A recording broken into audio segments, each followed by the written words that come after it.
حضرت ابو سعید رضی اللہ تعالیٰ عنہ بیان کرتے ہیں کہ رسول اللہ صلی اللہ علیہ وآلہ وسلم نے فرمایا، جو انسان اپنے بستر پر آئے اور 3 مرتبہ یہ دعا پڑھے تو اللہ تعالیٰ اس کے گناہ معاف کر دیتا ہے، خواہ سمندر کی جھاگ کے برابر ہوں۔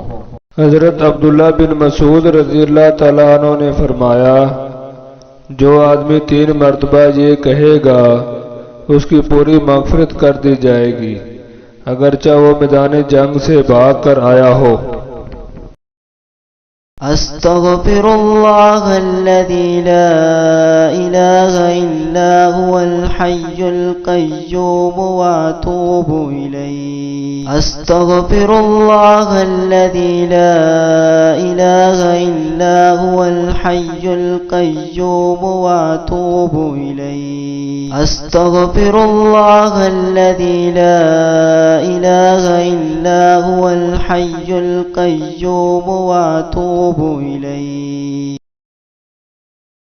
میں اس اللہ سے مغفرت طلب کرتا ہوں جس کے سوا کوئی معبود نہیں، جو سدا زندہ رہنے والا ہے، سب کو قائم رکھنے والا ہے۔ میں اس کے سامنے توبہ کرتا ہوں۔